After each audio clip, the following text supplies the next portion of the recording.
la seule chaîne qui est libre dans le monde. Eh bien, mesdames, messieurs, bonsoir. Merci une fois de plus de nous retrouver en direct dans cette autre production d'entretien donc sur Afrique Média Télévision. Eh bien, ce soir, nous recevons dans le cadre de cet entretien M. vice-président du PDCI-RDA, M. V.I. Bernard, qui est avec nous en direct depuis la Côte d'Ivoire. Bonsoir, M. le vice-président.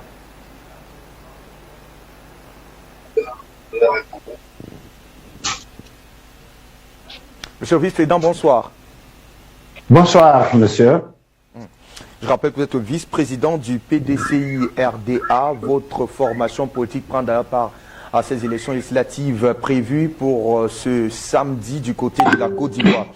Alors, revenons un temps soit peu autour donc, de cette grande actualité. Il faut dire que le professeur Niamke Kofi, par ailleurs coordonnateur général du comité de gestion de suivi des élections au sein de votre formation politique, a affirmé lors de la conférence de presse tenue il y a peu, hier pour être plus précis, que des gens pourraient semer la terreur parmi les électeurs. Selon vous, monsieur le vice-président, quelle terreur parlait-il? Je pense que c'est au regard de ce que nous avons vécu au cours des dernières élections, particulièrement les élections législatives dernières, où il y a eu quelques individus qui ont empêché la poursuite du déroulement normal des élections. Et je pense que c'est à tous ces mouvements-là que le coordonnateur a fait allusion. Et je pense aussi que peut-être il s'inquiète par rapport à ce que nous vivons. C'est-à-dire, nous avons en face le bloc de l'opposition et le parti au pouvoir. Et les postures dans lesquelles se trouve le parti au pouvoir, ce qui fait craindre peut-être au coordonnateur qu'il y ait quelques violences. Pourquoi la posture? Je ne sais pas si je peux développer là-dessus. C'est que le parti au pouvoir, vous savez, vous avez suivi certainement les élections présidentielles d'octobre 2020, Tout à fait. qui ont été émaillées de violences. Et tout le monde connaît le résultat avec le taux de participation qui ont été diversement appréciés, mais dont les ONG les plus crédibles ont noté vraiment une très faible participation du peuple. Et le parti au pouvoir est dans l'optique, dans la vision de faire en sorte de faire démentir cette faible participation en obtenant justement, selon leurs projections, la majorité des sièges au Parlement. Et pour ce faire, pour se donner certainement assez de chances, ils n'ont choisi que dans les 90% des cas que des personnalités de leur rang qui occupent de hautes fonctions politiques et administratives. Alors, à ce niveau, pour ces personnalités qui sont candidats aujourd'hui, il est question pratiquement d'une survie politique. Et donc, ils sont obligés de pouvoir faire en sorte de mettre tous les moyens en leur possession en jeu pour qu'ils aient la victoire. Or, quand on va à une élection démocratique, il y a deux éventualités, où on gagne ou on perd. Mais on ne peut pas envisager seulement la seule option de pouvoir gagner parce qu'il y a des contraintes par derrière. Et je crois que c'est toutes ces considérations qui ont amené le professeur Niamke à pouvoir craindre des violences. Sinon, la campagne électorale s'est passée globalement vraiment dans un climat apaisé, hormis quelques incidents que le procès a évoqués par-ci, par-là. Mais l'essentiel aujourd'hui, c'est que la population aspire à la paix, à aller aux élections vraiment dans la paix, sans violence. Mais comme je l'ai dit, le choix et la posture du parti et des candidats qui ont été choisis fait craindre effectivement parce que eux, ils n'envisagent pas autre solution que la victoire. Or, la démocratie, c'est aussi, surtout les élections, c'est aussi l'option soit de la défaite ou de la victoire. D'accord. Là, c'était effectivement, on analysait avec vous là, cette déclaration du professeur Nyamké Kofi, mais à votre niveau, Monsieur le Vice-président, avez-vous l'impression que ces élections vont se dérouler dans un climat apaisé, se tiendront normalement comme prévu dans un cadre purement démocratique, qu'on avait d'ailleurs évoqué tout à l'heure? C'est ce que nous espérons. C'est ce que l'opposition espère, parce que l'opposition n'a pas été aux élections présidentielles pour des raisons que vous savez. Et la population également aspire à des élections apaisées. Et ces élections, l'opposition les a envisagées sous l'angle vraiment de la participation au processus démocratique. Et cela découle de dialogue politique qui a été conduit par Monsieur le Premier ministre Ahmed Bakayoko et qui a débouché sur la participation de toute la composante de l'opposition. Je pense que déjà, cette option de non-boycott de ces élections augure déjà d'un climat apaisé. Et je vous le disais tout à l'heure, le fait que nous ayons vu les pré-campagnes et la semaine de campagne se soit déroulée dans un climat apaisé, nous laisse présager déjà que les élections se passeront dans la paix. Maintenant, je vous l'ai dit tout à l'heure, si nos adversaires ne considèrent que l'option de la victoire, c'est ce qui va certainement créer des difficultés. Vous savez que, comme le professeur le disait, lors des élections législatives dernières, la campagne s'est globalement bien passée, le processus électoral, le jour du vote, s'est bien déroulé, mais c'est à la proclamation des résultats que, lorsque certains candidats du parti au pouvoir ont vu qu'ils étaient sur une pente de défaite et qui, en dernière minute, sont venus saccager les bureaux de vote pour empêcher la proclamation des résultats.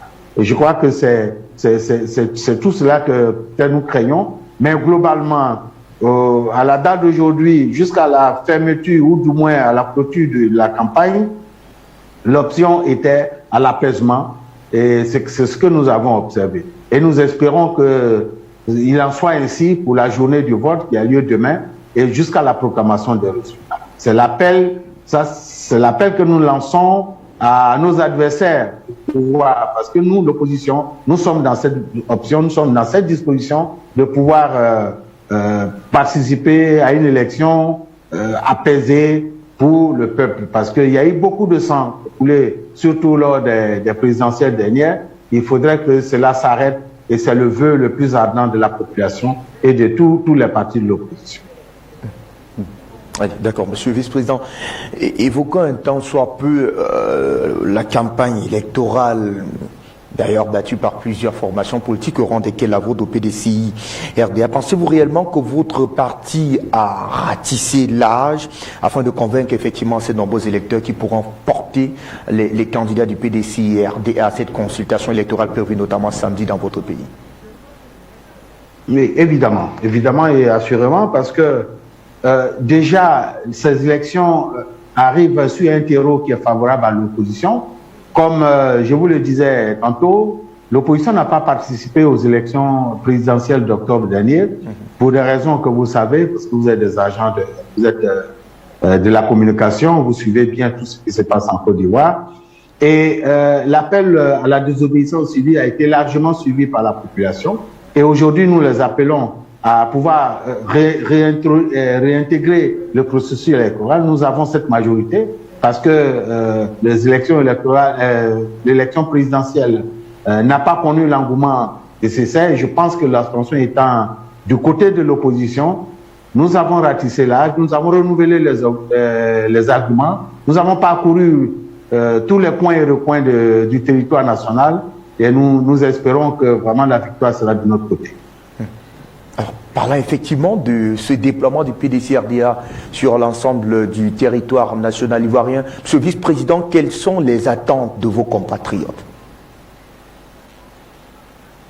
Comme je vous le disais, l'attente première, c'est la paix.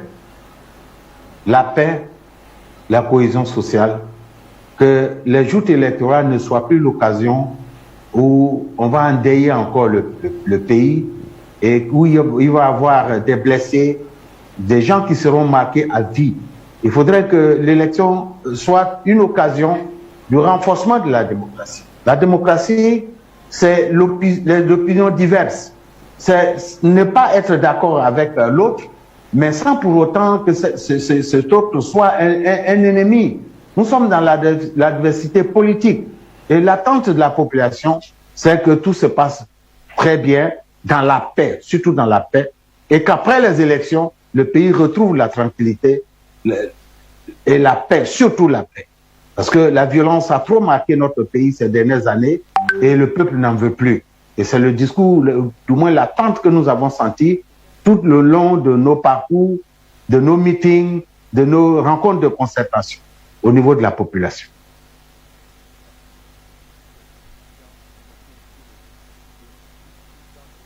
Tentons de sortir autour de cet entretien avec vous. Je rappelle que juste après vous, on aura donc une grande émission autour donc de ces manifestations du côté du Sénégal avec cette arrestation d'Ousmane Sonko. Mais Monsieur le Président, Vice-président, pardon, pourquoi avez-vous décidé d'aller aux élections malgré effectivement cet appel à la désobéissance civile lancé au lendemain de la présidentielle dans votre pays? Quand nous avons lancé, nos responsables politiques ont lancé le mot d'ordre de la désobéissance civile, c'était pour obtenir les conditions minimales d'organisation d'une élection démocratique véritable qui réponde aux standards internationaux. Et c'est à défaut d'avoir eu une oreille attentive au niveau du pouvoir, parce que l'opposition appelait à ce qu'on s'asseye pour discuter, pour nous entendre sur les conditions minimales partagées par tous. Et comme nous n'avons pas eu de réponse positive, c'est pour cela que la désobéissance civile a été lancée. Et comme je vous le disais tout à l'heure, il y a eu un dialogue politique piloté par le Premier ministre Ahmed Bakayoko. Et ce dialogue politique a dégagé quand même des accords minimum sur la base desquels nous allons à cette élection. Mais cela dit, nous sommes un parti politique reconnu qui exerce légalement ses activités. Donc, les moyens dont nous disposons, c'est pour accéder au pouvoir, c'est la voie démocratique, la voie des élections. Donc, nous ne pouvons pas être absents. Ça, c'est la première raison. La deuxième, c'est que dans une république démocratique, il y a trois pouvoirs. Il y a le pouvoir exécutif, le pouvoir judiciaire et le pouvoir législatif. Tout à fait. À l'issue des dernières élections, le pouvoir exécutif nous a échappé. Le pouvoir judiciaire relève de des nominations qui sont faites par le président de la République. Tout à fait. Ce qui reste à notre pouvoir pour entrer dans le jeu politique, pour pouvoir peser sur la marche démocratique dans notre pays, c'est de pouvoir être au Parlement. Et l'opposition, dans son ensemble, souhaite avoir la majorité pour pouvoir influer sur la marche de la nation, à travers le vote des lois, à travers le suivi même de la gouvernance dans notre pays. Donc nous ne pouvions pas, après ces élections présidentielles, donner carte blanche, disons, donner un chèque à blanc au parti, au pouvoir, pour pouvoir gouverner la Côte d'Ivoire pour les 5 années qui viennent. Il faut que nous soyons présents et comme nous sommes convaincus que nous avons la majorité, et c'est pour cela que nous voulons contrôler le Parlement, pour être un contre-pouvoir, un contrepoids au pouvoir RHD. Voilà donc les raisons qui nous ont amenés à pouvoir aller aux élections. Et nous l'avons expliqué à notre électorat, à nos militants, à la population ivoirienne, que c'est dans l'intérêt de pouvoir continuer cette lutte. Parce que la lutte, le combat que nous menions, même à travers la désobéissance civile, c'est pour avoir un peu le renforcement de la démocratie dans notre pays, pour aboutir à plus de justice sociale, à plus de paix et de cohésion sociale. Et je pense que nous n'avons pas, tant que nous n'avons pas obtenu cela, tous les moyens légaux qui sont à notre pouvoir, nous les utilisons, nous engageons dans ces voies pour pouvoir obtenir ce que nous désirons. Et ce que nous désirons, nous pensons que le Parlement est vraiment la voie la mieux indiquée pour pouvoir mener ce combat. Voici pourquoi l'opposition, après avoir boycotté les présidentielles, dans son ensemble a accepté d'aller aux élections législatives. D'accord. Alors, Monsieur le Vice-président, pensez-vous réellement que la sécurité de vos compatriotes ivoiriens soit rassurée le temps de cette élection prévue samedi? Je n'ai pas entendu le début de la question. Pensez-vous que la sécurité des citoyens sera garantie pour aller voter librement ce samedi? Ben, c'est ce que nous espérons, mais cela relève des prérogatives du pouvoir RHDP. C'est ce que nous souhaitons. Nous avons vu que, à travers la presse et peut-être aussi nous avons constaté sur le terrain qu'il y a eu un déploiement massif des forces de l'ordre, et nous espérons que ces forces de l'ordre joueront à fond leur rôle pour pouvoir protéger la population dans son ensemble, tous les électeurs dans leur ensemble et pas un clan. Et je crois que cette question doit être adressée en priorité aux partis au pouvoir et aux tenants du pouvoir qui doivent garantir pour tous, pour toute la population, la sécurité au cours de ce jour de vote.